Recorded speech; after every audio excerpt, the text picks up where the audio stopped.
কথাই শুধু বলার, যেই কথাটি হলো আমরা এতদিন ছিলাম আমাদের সবাই চুরের একটা খেলার ভিতরে। এরকম আমাদেরকে রাস্তায় ধরলেই আটকে দিত, গাড়ি নিয়ে তালা মারতো। হয়তো বা ইনশাল্লাহ এখন ওই জিনিসটা থাকবে না। কেন থাকবে না? মাননীয় প্রধানমন্ত্রী বলেছেন যে ব্যাটারি চালিত রিক্সা চলবে চলবে। কেন বলেছেন? তিনি জানেন যে এই ব্যাটারি চালিত রিক্সা কারা চালায়? যারা পরিশ্রমের কাজ করতে পারে না, পেটেল রিক্সা পেটেল দিয়ে মারতে পারে না, তারাই চালায়। তাই আমাদের মাননীয় প্রধানমন্ত্রী বলেছেন যে এই রিক্সা চলবে, ব্যাটারি চালিত, ঢাকা শহরের ভিতরে থাকবে। এখন কোন কোন রুটে চলবে না সেটা আমরা এখনো ডিক্লেয়ার পাই নাই, তবে এতটুকু পাইছি যে আগের নিয়মে চলবে।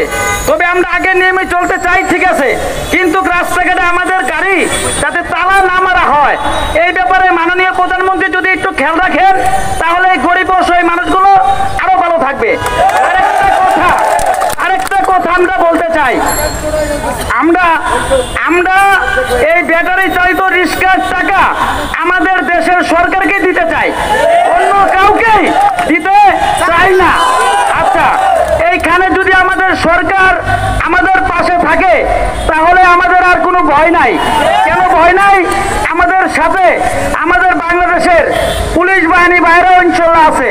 কারণ যদি না থাকতো তাহলে হয়তো বা আজকে সরকার এই ঘোষণা দিতে পারতো না। তার কারণ হলো এটাই, আমাদেরকে যদি চলতে না দেওয়া হয়, আজকে দেখেন আমাদের এই শ্রমিক আন্দোলনে বিভিন্ন রাস্তাঘাটে তারা শুয়ে গেছে, বসে গেছে, তো সমস্ত রাস্তাঘাট অচল হয়ে গেছে। আল্লাহ পাক রাখবেন আমাদের শ্যামপুর যাত্রাবাড়ি কদমতলী অঞ্চলের শ্রমিকদেরকে সংগঠিত করে এই আন্দোলনে অন্যতম ভূমিকা পালনকারী আমাদের সংগঠনের অন্যতম নেতা সাকিব ভাই।